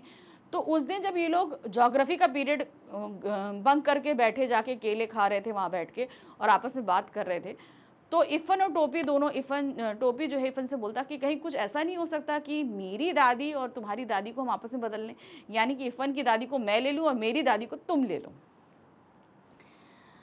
ये बात इरफान को अच्छी नहीं लगी, क्योंकि इरफान को खुद भी अपनी दादी बहुत पसंद थी, तो ये बात उसे अच्छी नहीं लगी। इरफान ने कहा मेरी दादी कहती हैं कि बूढ़े लोग मर जाते हैं। तो उसने ये टोपी को कहकर दिलासा दिया कि भाई तुम्हारी दादी तो बूढ़ी हो गई है, जल्दी मर जाएगी, क्यों परेशान करते हो। इतने में नौकर ने आकर सूचना दी कि इरफान की दादी मर गई। अब दोनों बेचारे बात ही कर रहे थे, लेकिन इधर से खबर आ गई इरफान की दादी की मौत की। मनाया जा रहा था सुभद्रा देवी की मौत और मर गई इरफान की दादी, जो इरफान और टोपी दोनों के लिए बहुत प्रिय थी। टोपी के लिए सारा घर मानो खाली हो चुका था, यानी कि अब जो इरफान के घर जाता था ना, अब उसके लिए उस घर में कुछ भी नहीं था, क्योंकि उसके लिए वो सारी दादी ही थी। इरफान की दादी मर गई। शाम को जब टोपी इरफान के घर गया तो वहां सन्नाटा पसरा था, वहां के लोगों की भीड़ जमा थी। टोपी के लिए सारा घर मानो खाली हो चुका था। टोपी ने इरफान से कहा तोरी दादी ई की जगह हमारी दादी मर गई होती तब ठीक भाया होता। यानी कि यहाँ पर टोपी ने अपने दिल की बात कही कि इरफान तुम्हारी दादी की जगह अगर मेरी दादी सुभद्रा देवी मर गई होती तो बहुत अच्छा होता, क्योंकि हम दोनों के लिए तुम्हारी दादी ज्यादा प्रिय थी, मेरी दादी तो बेकार थी। ठीक है, टोपी ने 10 अक्टूबर सन 45 को कसम खाई कि अब वह किसी ऐसे लड़के से दोस्ती नहीं करेगा जिसके पिता ऐसी नौकरी करते हों जिसमें बदली होती हो। अब जरा सा देखिए यहाँ पर बात क्या थी। इरफान की दादी तो मर गई, अब इरफान के पिताजी जो थे कलेक्टर थे, उनका तबादला हो गया, यानी कि उनका ट्रांसफर हो गया। अब ट्रांसफर होने के बाद इरफान का टोपी का इकलौता दोस्त इरफान को भी जाना पड़ा। अब इसकी वजह से वो बहुत अकेला हो गया, तो इसी वजह से उसने 10 अक्टूबर सन 45 को ये कसम खाई कि वो किसी भी ऐसे लड़के से दोस्ती नहीं करेगा जिनके पिताजी का जॉब जो है वो ट्रांसफरेबल हो, यानी कि उनकी जॉब में ट्रांसफ़र होते हों। इसी दिन इरफान के पिता की बदली मुरादाबाद हो गई। अब टोपी अकेला रह गया। नए कलेक्टर ठाकुर हरिनाम सिंह के तीनों लड़कों में से कोई उसका दोस्त ना बन सका। डब्बू बहुत छोटा था, बीलू बहुत बड़ा था, गुड्डू केवल अंग्रेजी बोलता था। उनमें से किसी ने टोपी को अपने पास फटकने ना दिया। माली और चपरासी टोपी को जानते थे, इसलिए वह बंगले में घुस गया। उस समय तीनों लड़के क्रिकेट खेल रहे थे। अब कलेक्टर, भाई एक कलेक्टर का ट्रांसफर होगा तो उसकी जगह दूसरा कलेक्टर आएगा। दूसरे कलेक्टर आए हरिनाम सिंह। उनके 3 लड़के थे। 3 लड़के में एक उनसे बहुत बड़ा था, एक उनसे बहुत छोटा था और एक अंग्रेजी बोलता था। लेकिन तब भी जो है टोपी ने उनके साथ दोस्ती करने की कोशिश करी, ठीक है, तबादले के बाद, क्योंकि भाई वो उस घर में जाता ही रहता था। भाई कलेक्टर्स के लिए आपको हर जगह पता है कि बंगला तो एक ही रिजर्व रहता है। तो अब वहाँ से अगर इरफान की फैमिली चली गई तो दूसरा कलेक्टर जो हरिनाम सिंह आया तो वो अपनी फैमिली के साथ उस घर में रहने लगा। मगर वहाँ पे काम करने वाले स्टाफ तो वही रहते हैं। तो वहाँ का स्टाफ, माली, चपरासी सब टोपी को जानते थे। तो जब टोपी वहाँ पहुँचा तो उसे घर के अंदर जाने की परमिशन उन माली ने, चपरासी ने, सबने दे दी। वो अंदर पहुँच गया। जब वो अंदर पहुँचा तो देखा कि हरिनाम सिंह जी यानी कि जो नए कलेक्टर थे, उनके तीनों बच्चे आपस में क्रिकेट खेल रहे थे। उनके साथ टोपी का झगड़ा हो गया। अब इसका रीज़न क्या है मैं आपको बताती हूँ। वो उन तीनों लड़कों को पता था कि मेरे पिताजी कलेक्टर हैं, तो वो एक घमंड होता है ना उनके अंदर, वो घमंड उनके अंदर था, जिसकी वजह से वो किसी को अपने आसपास फटकने नहीं देते थे। इसी कारण से टोपी का झगड़ा उनके साथ हो गया। डब्बू ने अल्सेशियन कुत्ते को टोपी के पीछे लगा दिया। अब उनके घर एक कुत्ता था। जब झगड़ा हुआ तो बड़ा लड़के ने क्या किया, अपने कुत्ते को टोपी के पीछे छोड़ दिया और टोपी को उस कुत्ते ने काट लिया। टोपी के पेट में 7 सुइयां लगी तो उसे होश आया। उस समय पहले क्या होता था ना, पहले पेट में 7 सुइयां लगती थी। फिर उसने कभी कलेक्टर के बंगले का रुख नहीं किया। घर में टोपी का दुख समझने वाला कोई नहीं था, बस घर की नौकरानी सीता उसका दुख समझती थी। तो घर में न माँ, न भाई, न पिता, न दादी, कोई उसके साथ नहीं था। खाली एक नौकरानी थी सीता, जो उसके तकलीफ को, दुख को समझती थी। उससे थोड़ा सा प्रेम व्यवहार कर लिया करती थी, प्यार दुलार हो जाता था, तो थोड़ा बहुत उसके साथ था। जाड़ों के दिनों में मुन्नी बाबू और भैरव के लिए नया कोट आया। भाई घर के लड़के थे, जो टोपी से बड़ा थे, तो उनके लिए नए कोट आए। टोपी को मुन्नी बाबू का कोट मिला। कोट नया नहीं था, पर था तो उतरा नहीं, ठीक है ना। तो ये हुआ कि भाई मुन्नी बाबू से छोटे थे तो उनको मिल गया। तो भाई सबको नया मिल रहा है, तो भाई टोपी को ही बड़ा बुरा लगा कि भाई मुझे पुराना कोट क्यों मिला। टोपी ने वह कोट उसी वक्त नौकरानी के बेटे को दे दिया। उसने क्या दिया, नौकरानी को बेटे को। भाई उतरा ने नौकरानी को बेटे में, मैं क्यों पहनूं। वह खुश हो गया। टोपी को बिना कोट के जाड़ा सहन करने के लिए मजबूर होना पड़ा। सुभद्रा देवी इस बात से बहुत नाराज हो गई कि भाई कोट मुन्नी बाबू का था, तुमको मिला था, तुम्हें पहनना चाहिए था, तुमने नौकरानी को दे दिया। उन्होंने कहा ठीक है, तुम बगैर कोट के पूरी ठंड निकालो। उन्होंने उसको कोई भी कोट नहीं दिया। टोपी दादी से झगड़ पड़ा। दादी ने आसमान सिर पर उठा लिया। फिर माँ ने टोपी की बहुत पिटाई की। अब चूंकि माना कि दादी जो है वो गलत थी, लेकिन यहाँ पर माँ उनको गलत नहीं कह सकती थी, तो बदले में टोपी को ही पिटाई खानी पड़ी। टोपी 10वीं कक्षा में पहुँच गया। वह 2 साल फेल हो गया था। अब टोपी को बताया गया कि भाई वो आगे 10th में पहुँचा, लेकिन 10th में पहुँचने से पहले वो 2 साल फेल हुआ 9th में। अब इसका कारण क्या है, उसे पढ़ने का उचित समय नहीं मिलता था। पिछले दर्जे में के छात्रों के साथ बैठना उसे अच्छा नहीं लगता था। अब वह अपने घर के साथ साथ स्कूल में भी अकेला हो गया। अब क्या हुआ देखिए, वो 2 साल फेल हुआ। 2 साल फेल होने का कारण क्या था, जैसे ही वो पढ़ने बैठे तो भाई उसको जो है ना माँ कुछ लाने के लिए, बाहर काम करने के लिए भेज दें। वो उठ कर जाए, काम करके आए तो देखे जो छोटा भाई है वो उसकी कॉपी फाड़ के जो है सब खराब कर दे। तो इस तरीके से वो बेचारा पढ़ने नहीं बैठ पाता। 1 साल फेल हुआ, फिर दूसरे साल उसको टाइफाइड हो गया, जिसकी वजह से दूसरे साल भी वो 9th क्लास में फेल हो गया। 2 साल एक ही क्लास में फेल होने के कारण उसके साथ क्या हुआ, तो उसके जो साथ के बच्चे थे वो आगे निकल गए, जो उसके जूनियर थे वो आए।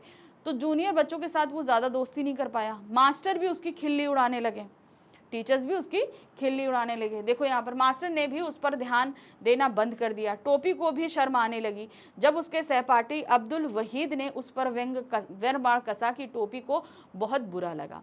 यानी कि उसके साथ पढ़ने वाले बच्चे उसका मजाक उड़ाने लगे। टीचर्स भी कहते हैं कि भाई तुम तो इसी क्लास में रह गए, तुमको तो हम बाद में समझा लेंगे, इन लोगों को पहले समझा लेते हैं। तो इस तरीके से व्यंग बाण कसते थे टोपी के ऊपर उसके टीचर भी।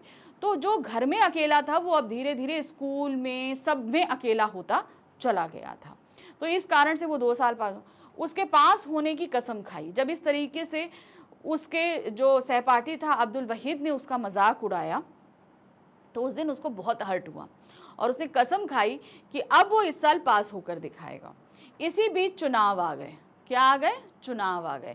अब मैंने क्या बताया था, भृगु नारायण शुक्ला जो है वो चुनाव में खड़े होने वाले थे, वही हुआ। डॉक्टर भृगु नारायण चुनाव में खड़े हो गए, पर उनकी जमानत जब्त हो गई। जमानत जब्त होने का तात्पर्य क्यों होता है, देखिए मैं आपको बताया, इसके कई रीजन होते हैं।